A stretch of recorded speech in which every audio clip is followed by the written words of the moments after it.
Welcome to the very first dev dive video for Ampersat. I'm going to try and do one of these a week just to give a little insight into the development of the game, the thoughts behind some of the choices, some of the reasoning, and explore a little more of what the game's about. This first video I'll cover the combat systems. Later videos will delve into, well, a whole bunch of different areas, but we'll start with combat. So I'll just I've set up a little test level to demonstrate some of the stuff I'm talking about. So here we are. This is the town hub in the game, the little village. That'll be a subject of one of the other videos. And I've just got some dummy bad guys here to beat up on. The combat in Ampersat is divided between melee and ranged. From the start I knew I wanted to have it play somewhat like a twin stick shooter, even though overall the game is more like a gauntlet kind of dungeon explorer with a bit of Zelda puzzle solving and a few other elements from games that I love.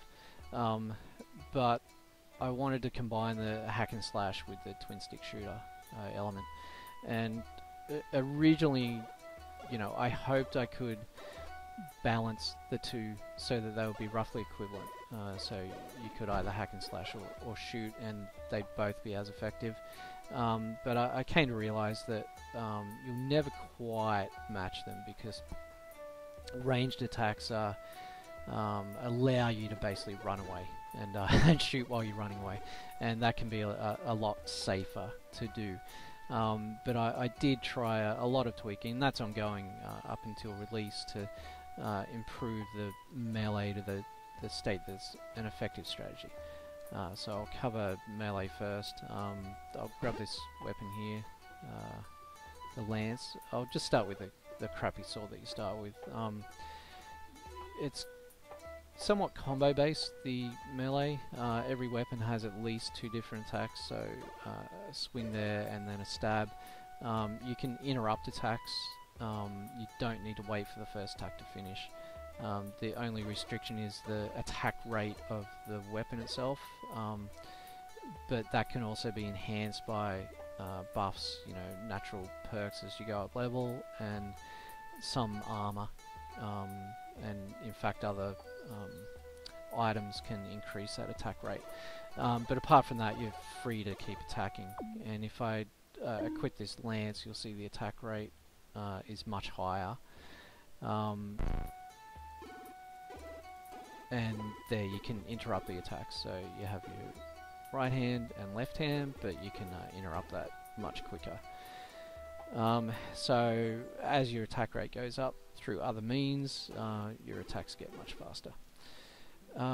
This saber here has 3 attack combo and has a greater variety of attacks, so we'll equip that. And you can see here it's forehand, backhand, forehand, and an overhead. And again, you can interrupt that to make it much quicker. So we'll actually hit some things now. You can see you can go to town on these guys.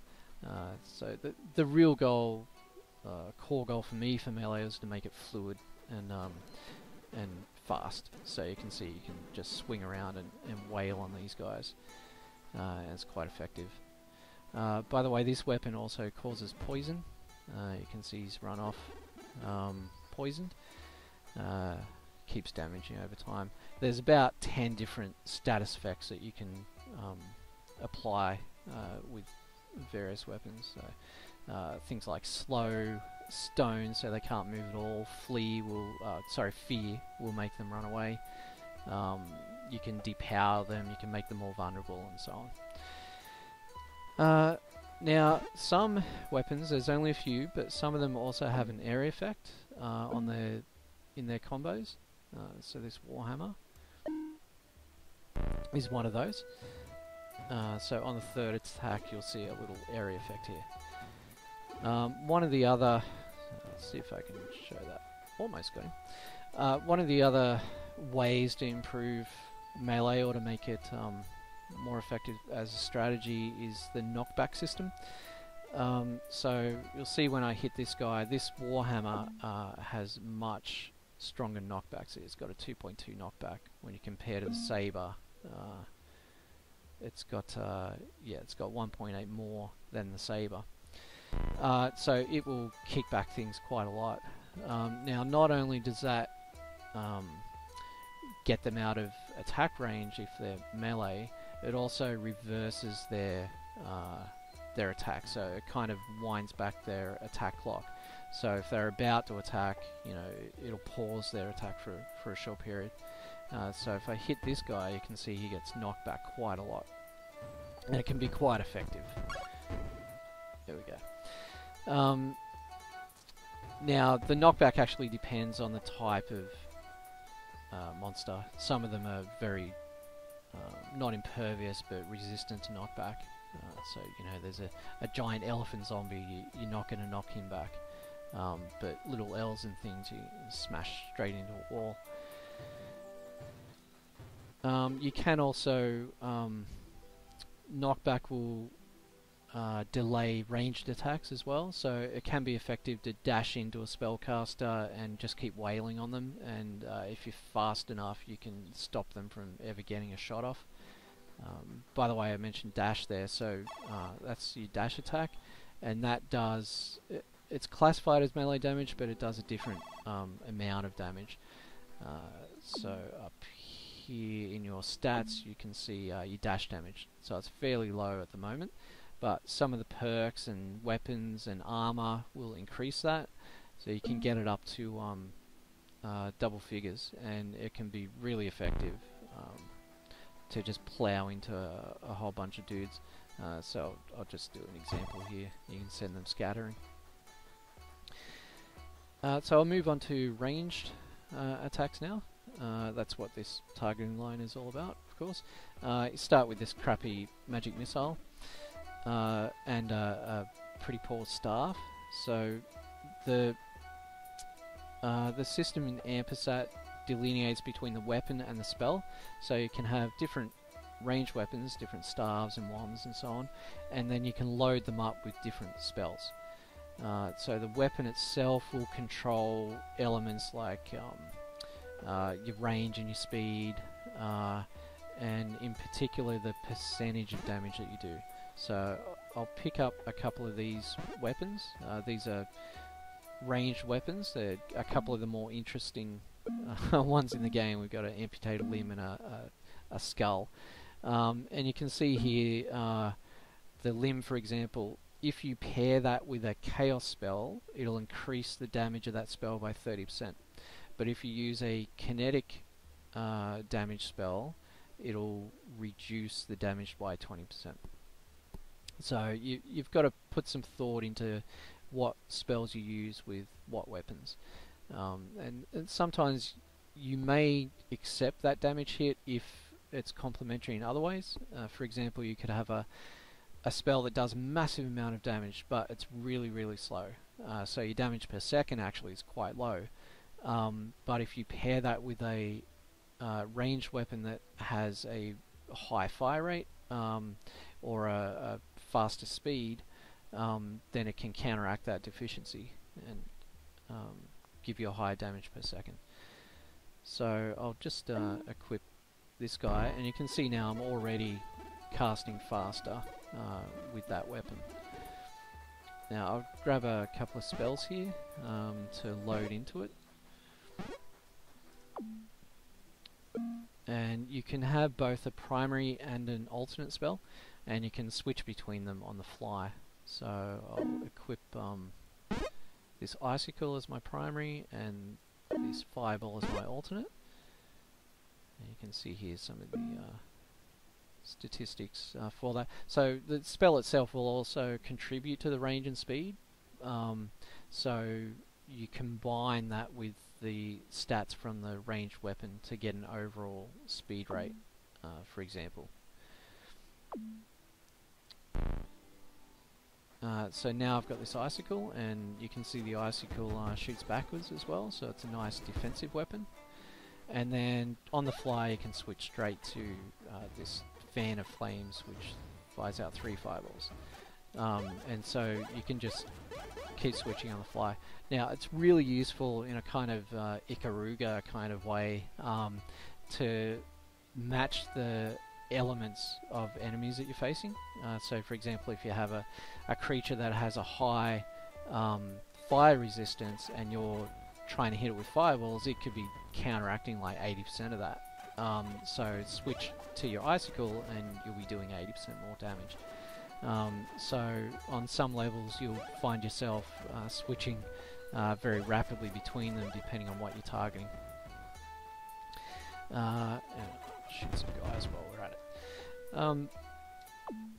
The third spell that I picked up here has an area effect as well. There's only a few that have that, and it also delivers status effects, so it does a slow effect.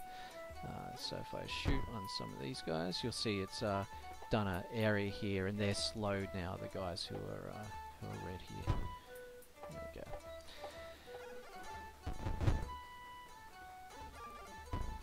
He's dropped a weapon. Rightio, so that's the primary elements of the combat system. You can see it's quite flexible. You've got a lot of different attacks you can do very quickly. So you can, later in the game, you become quite a death machine. The only thing I think I haven't covered is the, well, actually 2 things. One is this rapid fire. You might have noticed this bar at the top of the screen here. As I fire quicker, it'll fill up. So you have your regular attack rate for a spell, and then if you hold the fire button down, you go into rapid fire mode. So it fires a lot quicker. So you can see there's the natural rate, and then there's rapid fire rate. But it fills up this overheat bar, and if that gets filled to capacity, I overheat, and now it drops my fire rate by half, basically. But you can let go to let it cool down, and then you're back to normal. So while rapid fire is incredibly powerful for laying into enemies and doing a lot of damage at once, in the heat of battle you do need to keep an eye on that overheat. So you can kind of find yourself buggered if you're in the middle of enemies and you can't fire as fast. And then finally there is a self-destruct system on the weapons. So you can basically turn, I'm going to say any weapon, but there's some exceptions I'll mention. So you can turn any weapon into a smart bomb at any time. Now the exceptions are there are some hidden legendary weapons in the game, so you can't destroy those, and your starting weapon you can't destroy. So when you self-destruct another weapon, you auto-equip your starting weapon, just so you're not left defenseless at any time. So self-destruct, it basically does a multiplier of the damage that you would normally do. So here I do 24 melee damage, and that'll get multiplied by my destruct multiplier, which is currently 6 times. So that's going to do, you know, 140 odd damage to everything in range. It's quite a large range, so that can be really effective for clearing whole runes of enemies at the sacrifice of that weapon. So it can be a good idea to keep a bunch of shitty weapons in your inventory, and you can just, in moments of peril, you know, equip them, blow them, and get out of trouble. It can also be effective with bosses. You can, you know, clear the room or deliver a final blow that way. So I'll just do that. And by the way, any gems that you've equipped to your weapons, that's kind of this crafting system that you can attach gems, they get returned to you, so they're not lost. And the weapon you can find again, you know, it goes back into the loot pool, so you can find that weapon again. Should explain that every weapon is unique in Ampersat. None of them are like procedurally generated randomly. They're all designed unique weapons. So there's 26 unique melee weapons, 28 actually there's 28 technically, 28 unique ranged weapons and 27 unique spells. So let's blow one of these bastards up. So you basically hold the destruct button and then you can do either ranged or melee. So I'll blow this hammer up. There we go. So yeah, well, you can see it killed all the rest of those kobolds that were sitting there. And I'm back with my crummy old sword here. So yeah, last resort, but can be effective. And that just about covers the combat system in Ampersat. So please send any questions, comments, feedback. Appreciate that. If you get a chance, wishlist the game on Steam. That would be greatly appreciated. And see you in the next video.